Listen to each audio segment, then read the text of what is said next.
local Groningen artist who works with installation and performance, and I'll just let her tell a bit more about herself.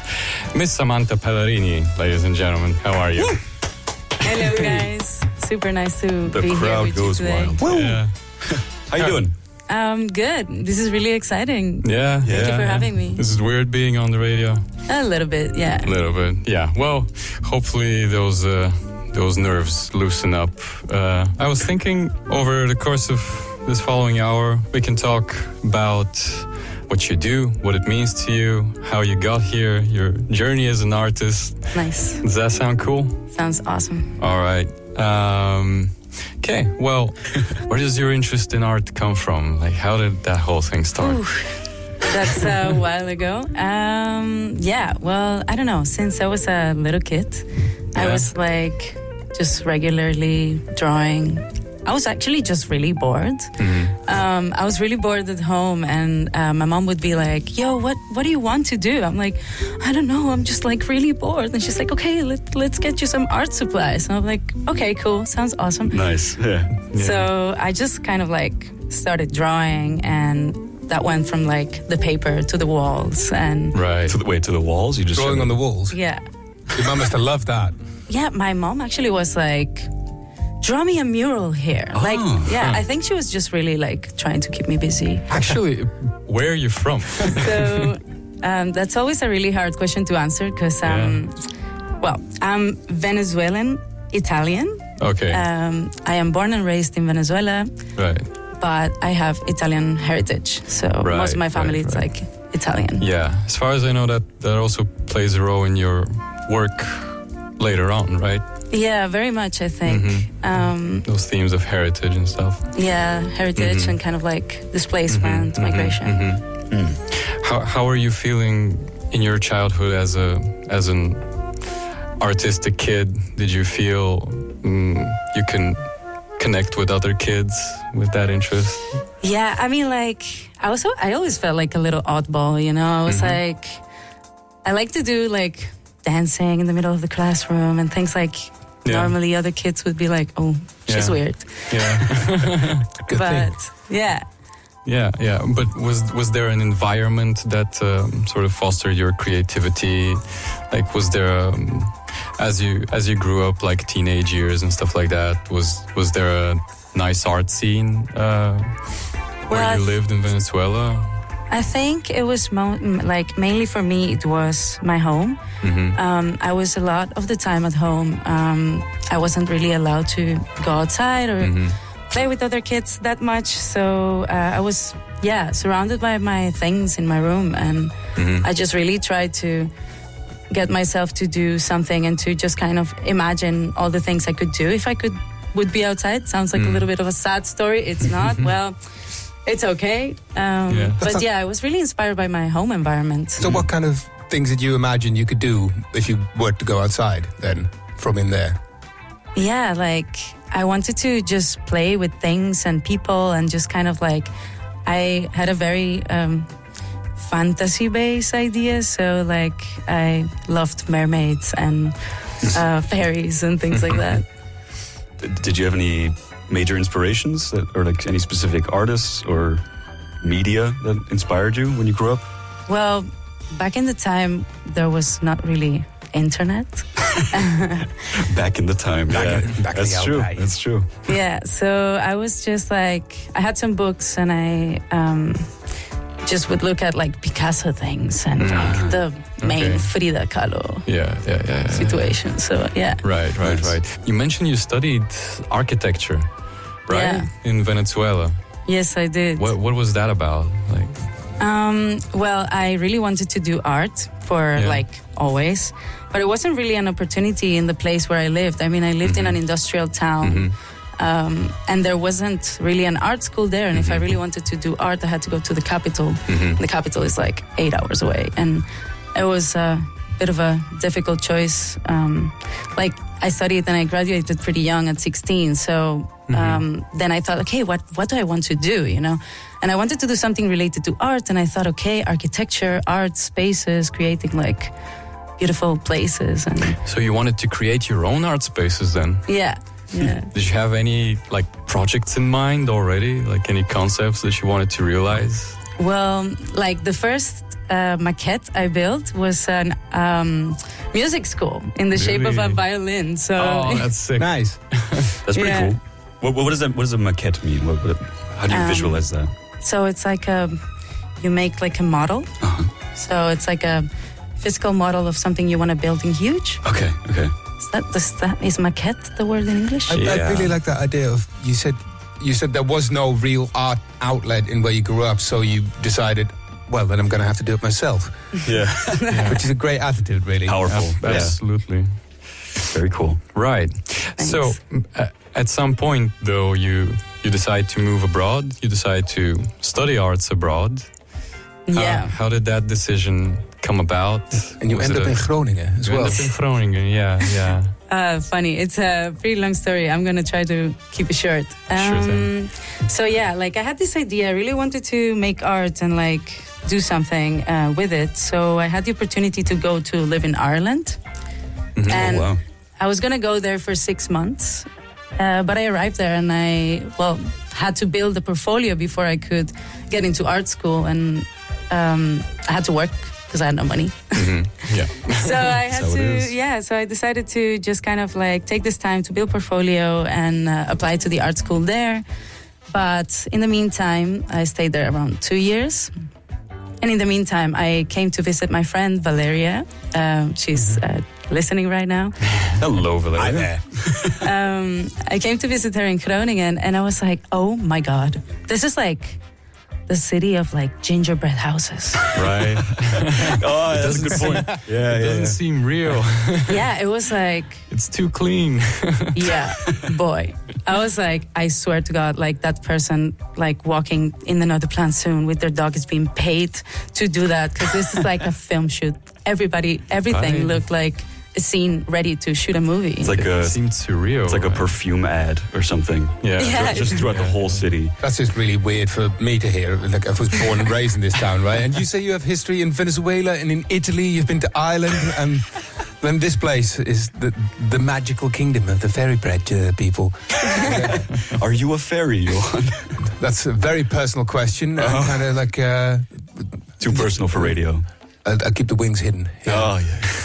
Look a little bit. I'm more sort of a goblin kind of person myself, but that's a different The situation. cousin of the fairy, of course. Yeah, Yeah. I suppose. I have some questions for you. So, how does Ireland compare to Venezuela? And then how does Groningen compare to Ireland? And also, how does Groningen compare to Venezuela?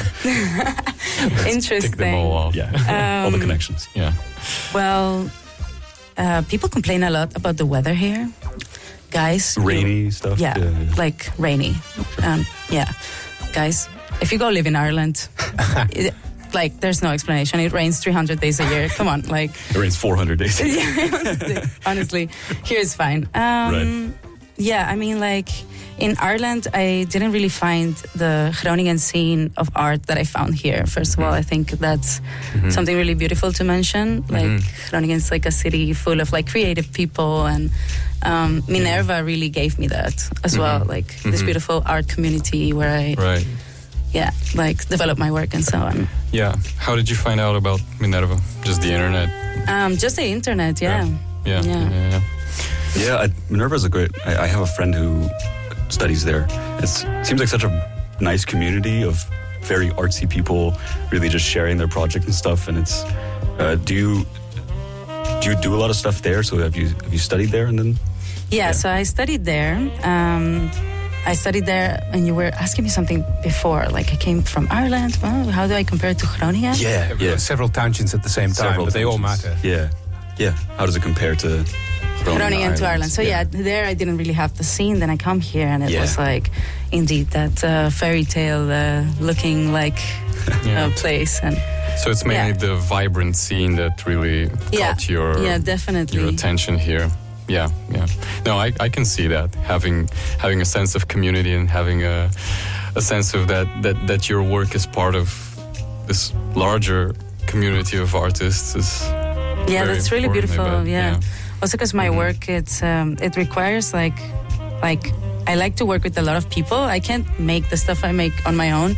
Right. So having an art community to kind of rely on and collaborate is like the blessing. Yeah. Why do you need a lot of people to work with? Well, I do a lot of work with film, and well, as you know.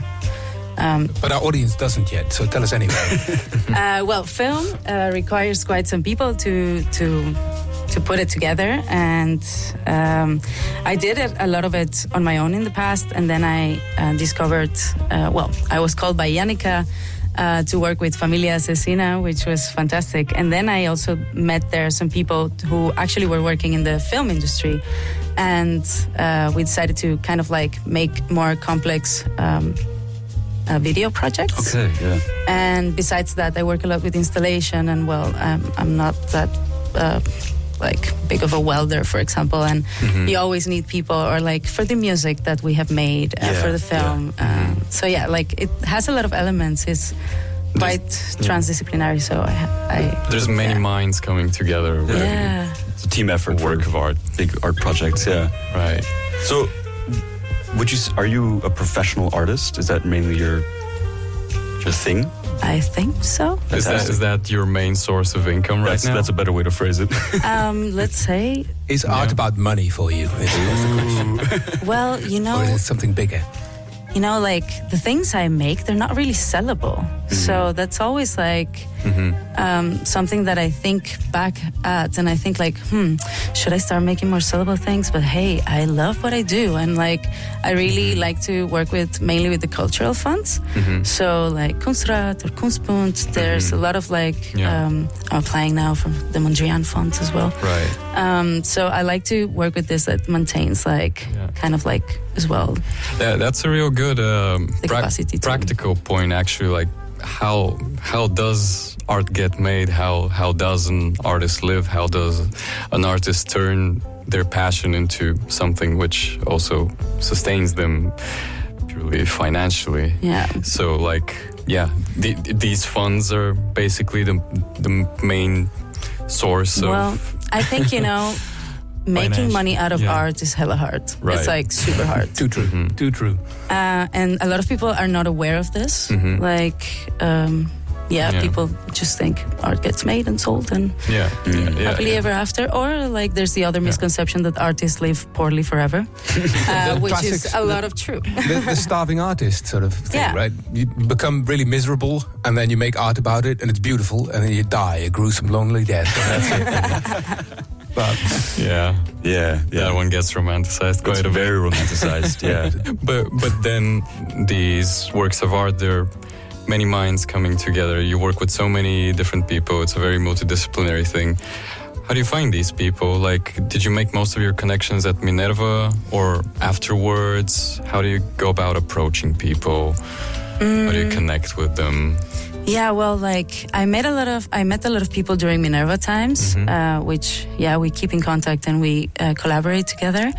And a lot of the people I met afterwards when I worked with the Familia Asesina, like the film crew, and the other people I met during COVID. So I was like really lonely during COVID. So we're all of us, really. Yeah.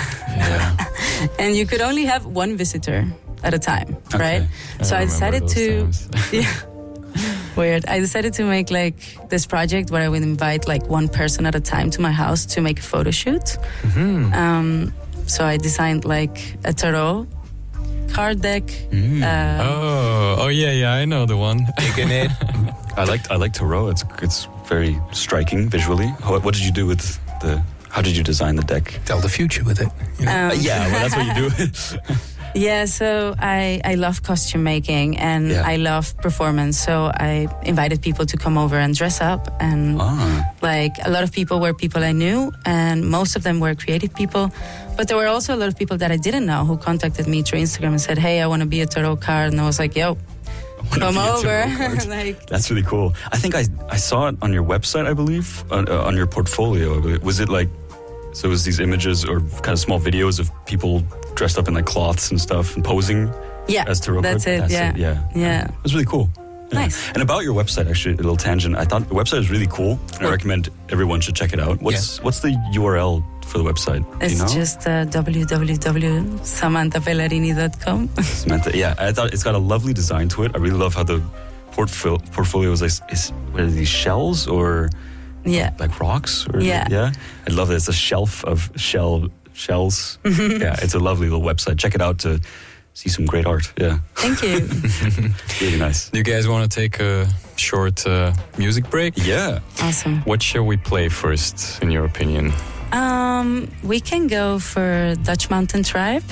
Okay. Right? Yes, it's from a friend of mine. All right. Whoa. Friend of ours, I guess. Yeah. Nice. And that's Awesome. anything else about the song?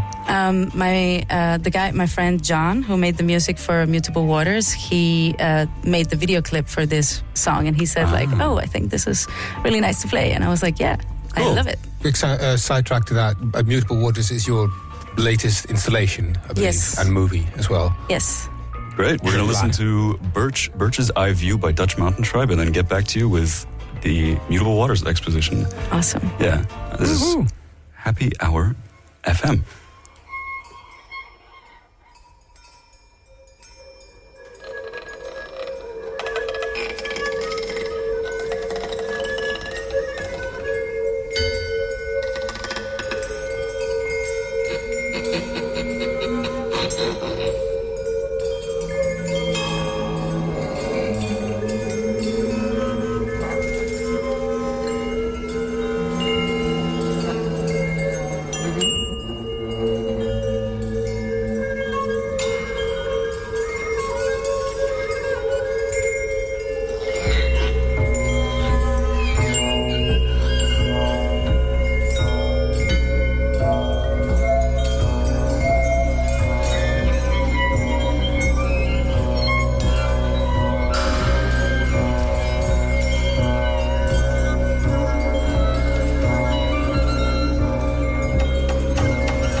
Very fun. Yo, welcome back, people. So, tell us again about this piece. Why is it relevant to you? This band. Yeah. I find it like a really beautiful music piece. My friend recommended it to play it, and when I heard it, I thought, this is like really fitting with like the kind of sounds we have been brainstorming also for our film. Okay. So it's yeah. Lovely. Yeah. To me, I was just thinking, it really reminds me of. Does anyone know Machinarium? It's a game that came out. I am aware of it. It's the little robot guy. It's a little right? robot. Yeah. I feel like the music is quite similar. I think the word is evocative. Very evocative. I think the composer was Thomas Dvorak or something.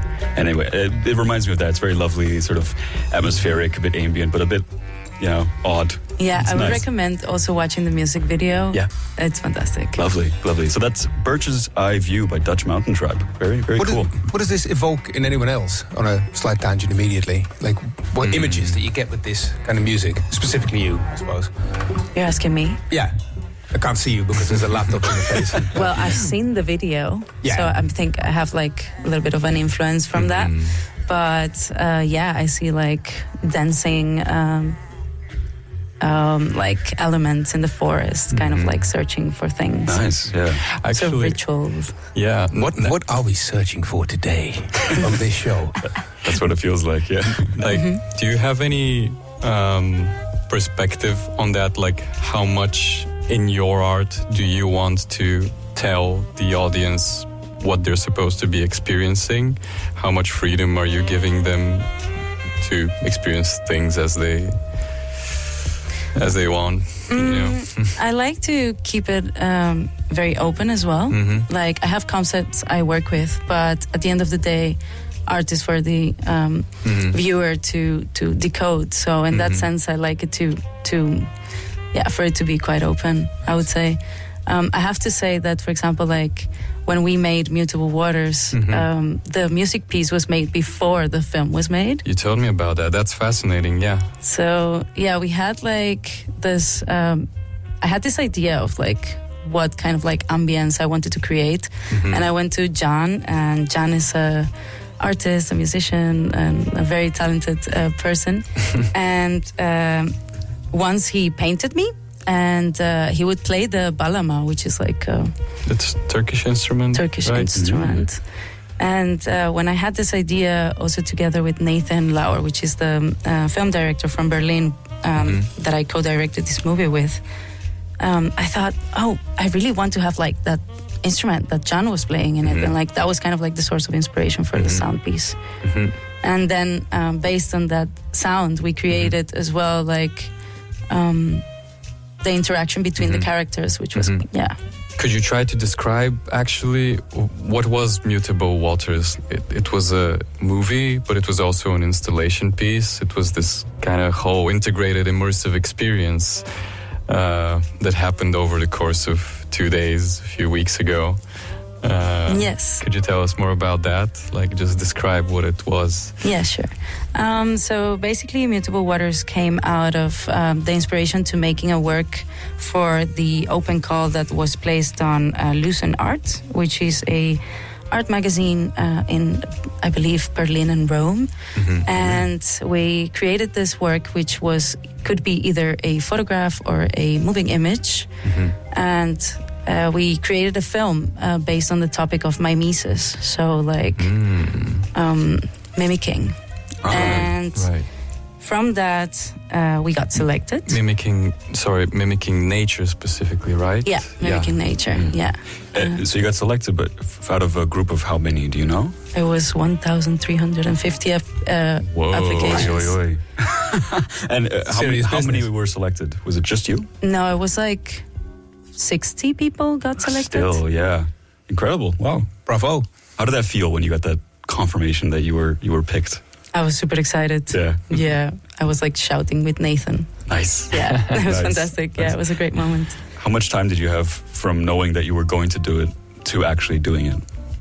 So basically we had to send in, like the deadline was the 11th of February of 2023. And we filmed the movie on the 22nd of January 2023. Okay. So it was like we had really short time to kind of make the film, and we submitted, and maybe like a month after February we got to know like, okay, we got selected. Yeah. So Lovely. Yeah. I was actually pretty curious. So this exposition is, I suppose, so it's a large room, right? And what sort of happens within the room to show your film? So basically the first time we showed the film in Rome, it was showed in film form, displayed from a projector into the wall. And the same happened when we displayed it in the Sika Museum. So it's the Chung Contemporary Institute of Arts in South Korea. Oh, wow. And then from that moment, we decided to make it into an installation, and we chose the Loads, which is a fantastic space. And it's here in Groningen, right? Yes. Okay. Yeah. Why did you choose that one? I had worked there before behind the bar a couple of times. Nice. And I had also done some exhibitions there with my school, Minerva. It's also quite a nice space for this kind of exhibition because it's like this huge hangar, basically. It's a nice space for almost anything, really. Yeah. True enough. That's lovely. I like that you said that you work behind the bar there as well. Yeah. You can't spell bartending without art, you know?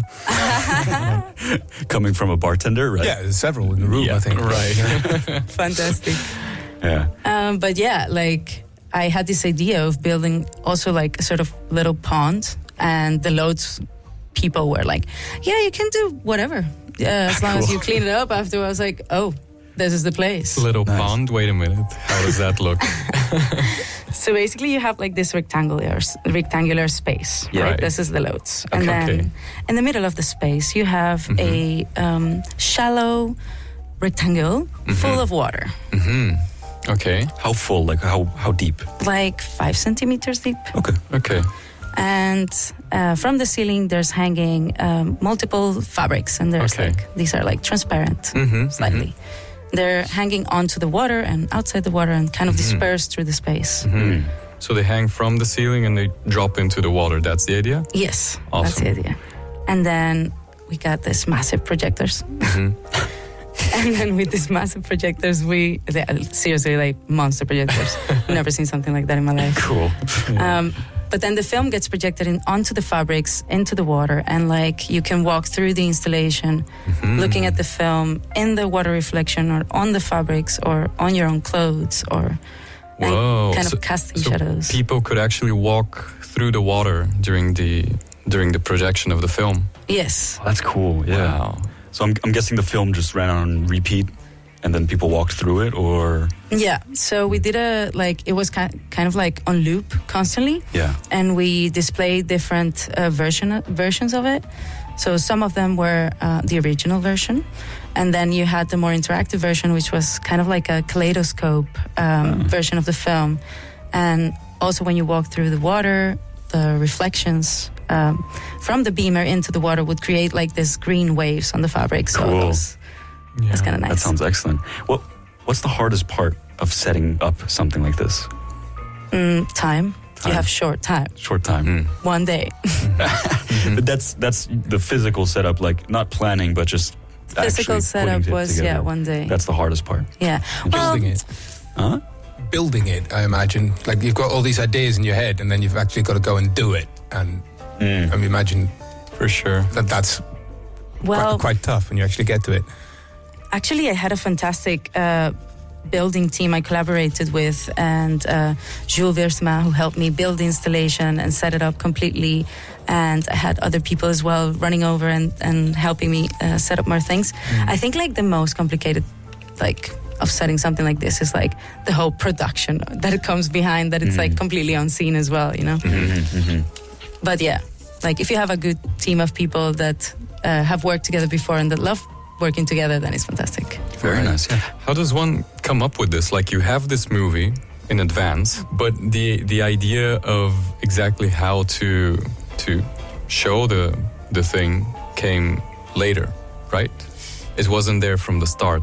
No, from the start that exactly, you made yeah. the film. I mean, it was kind of always in the back of my mind because, well, most of my work it's installation and performance, and kind of like the idea of making it into a film also came from the development of my practice during COVID, because performances and all these things were, well, you were subjected to film, to kind of experiencing.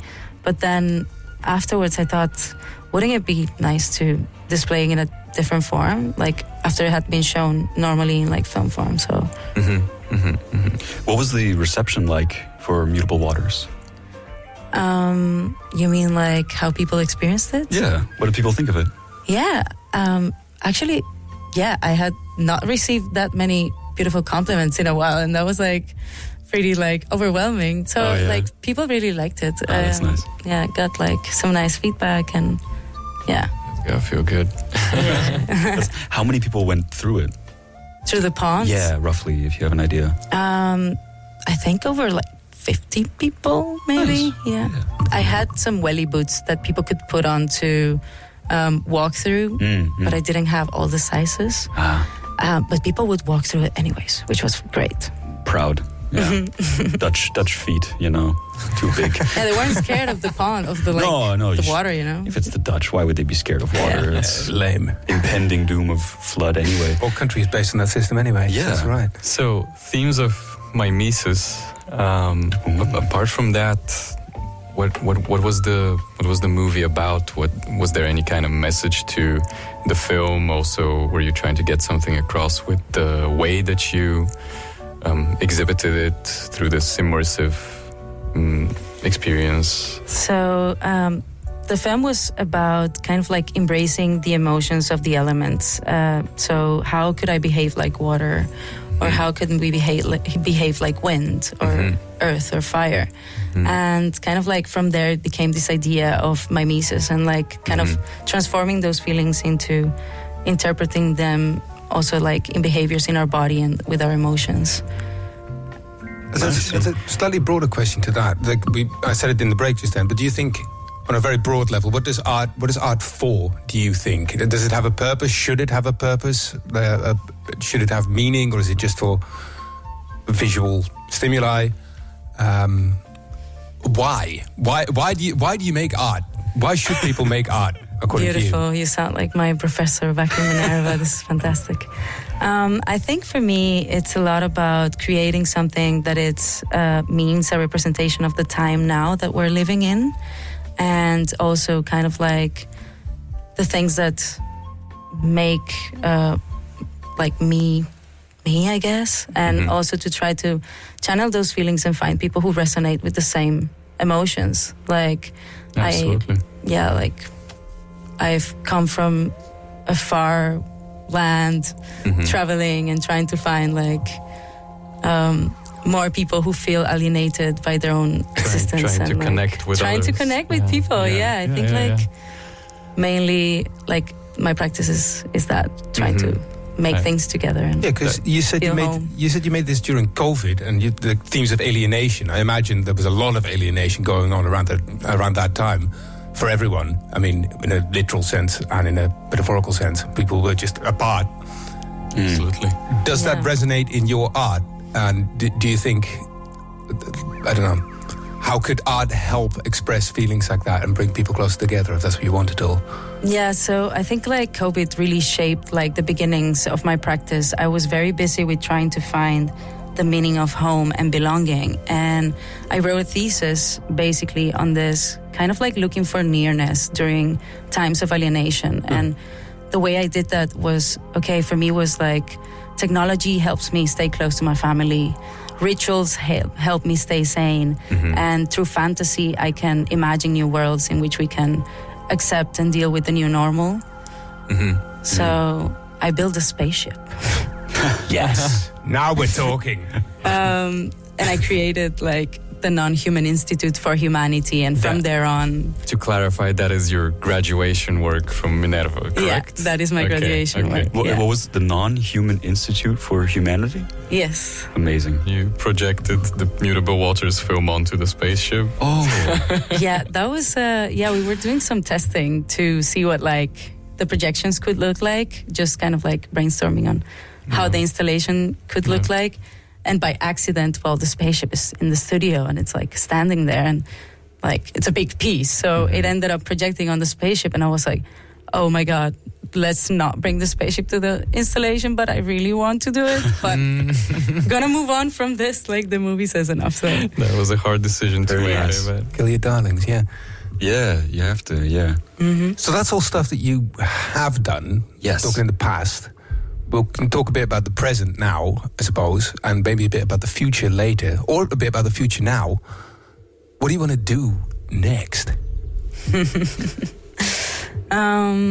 Well, I have some ideas. I kind of feel like I want to stay connected to this theme of like belonging and alienation, and trying to find ways of connecting with people in times where we have been so disconnected from ourselves and our bodies. So I have a new idea for a film I want to make. Okay. And as well as I would like to take a completely new approach into art making. It doesn't mean I would like stop making film or performance, but kind of like deal with also new topics. Very nice. new Yeah. media, I guess. Yeah, new media as well. Yeah, Yeah.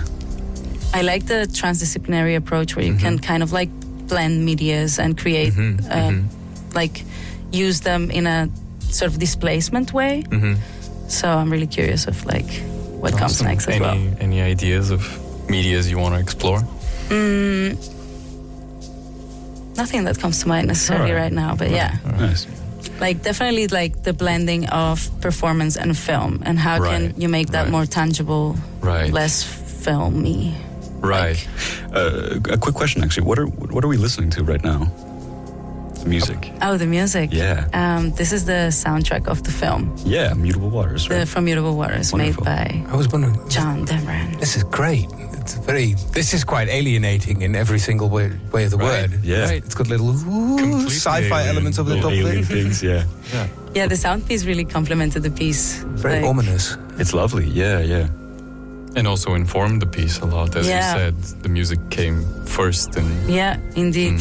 It was also big inspiration, but yeah, complemented like, I think like in ways that the immersive installation could be immersive, like the sound was one big part of it. right. So John, thank you, you're awesome. Nice. Very nice. That's the Very nice. first shout out of the day. That's very good. I mean, we're going to do a whole run of just shout outs, as I heard earlier, but Oh yeah. Must. that's one at least, so that's good.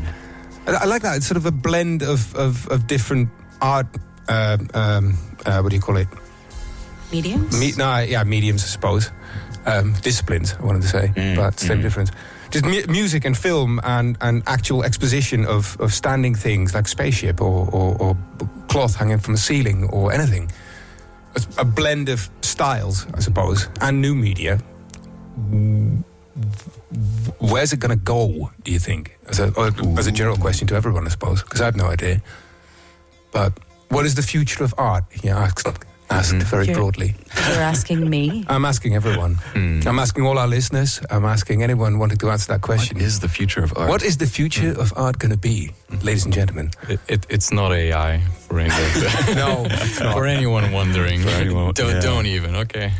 There's a lot of fear about that lately, isn't there? With like people, Yeah. I don't really understand, because you got these people, as, again a tangent, but people who say that the AI is going to take over art. No, it isn't. I mean, No, it I isn't. don't think so Yeah. either. It can be used as a medium, I suppose, but anyone who wants to make a painting can still just go make a painting, can't Yeah. they? Or, And I mean, my stance on it anyway is that art is by definition a human activity. Yes. Like, you can tell a robot to make anything, and it can look exactly the same as the Mona Lisa, but it's not art because it was just programmed to do that. Yeah. yeah, but And it that- lacks the humanness Yeah. in it.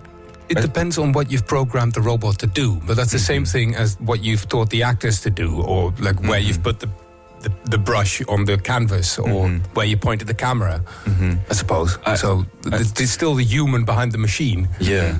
I suppose part of the issue is not going to be that people will like AI art more. I think people still like what people make, right? Yeah.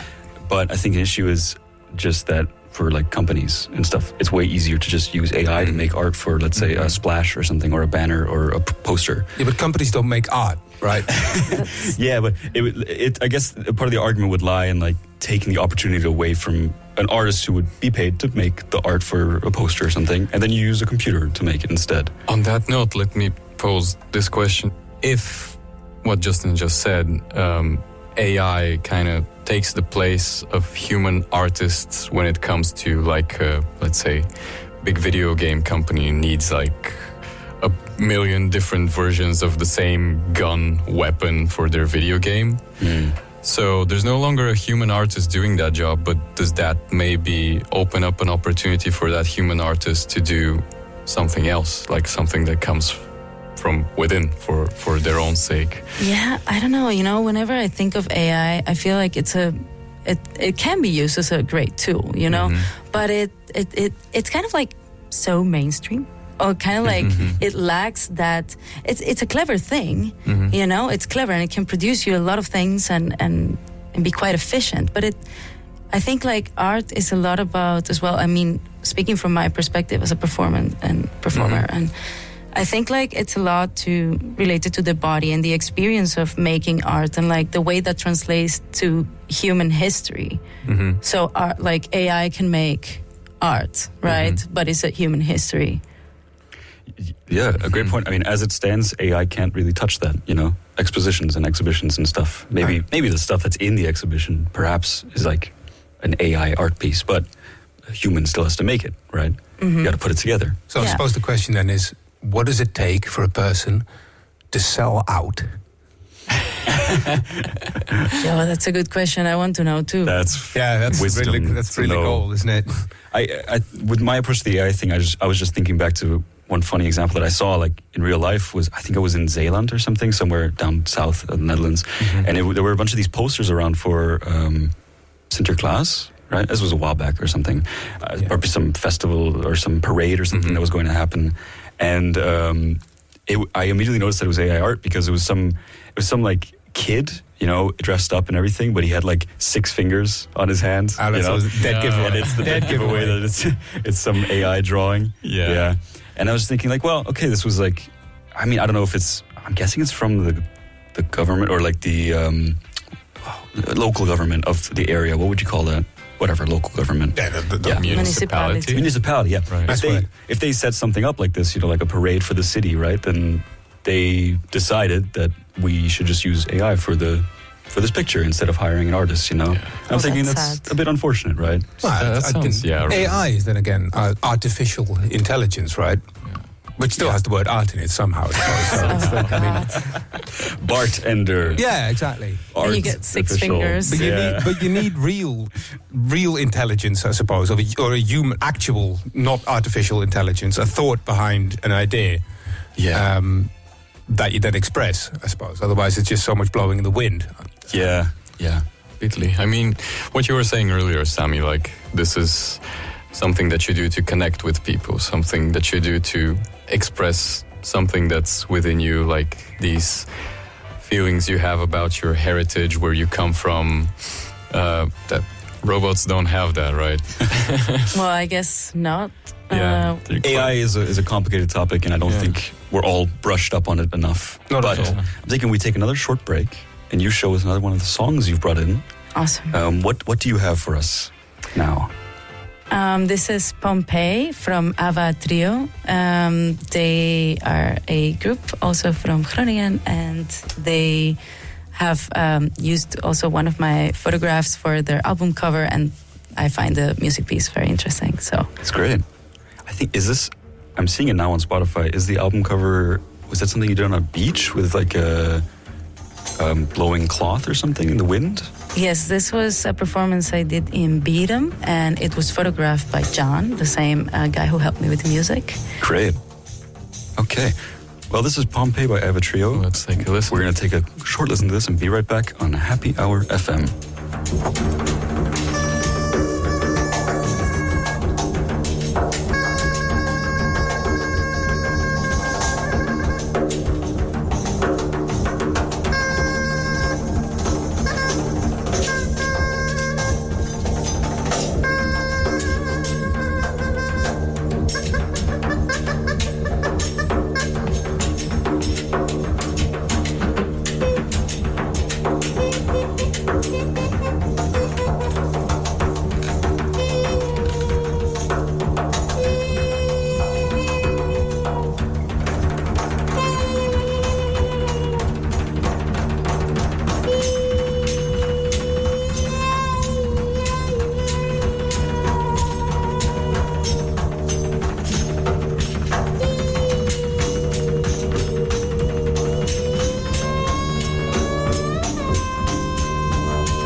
nice and ambient as well.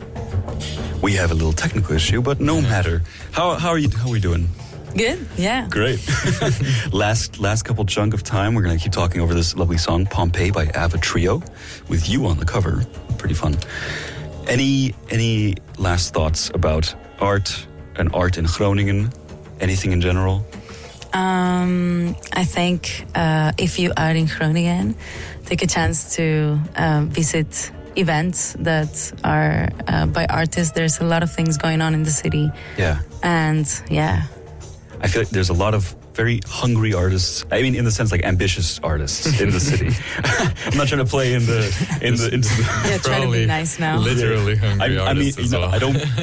I'm sure they are literally hungry, but I mean, figuratively, there are a lot of hungry artists in the city trying to get their stuff out there, and I think it's a pretty. What's the term? I mean, the city's quite saturated with a lot of great artists and ambitious people.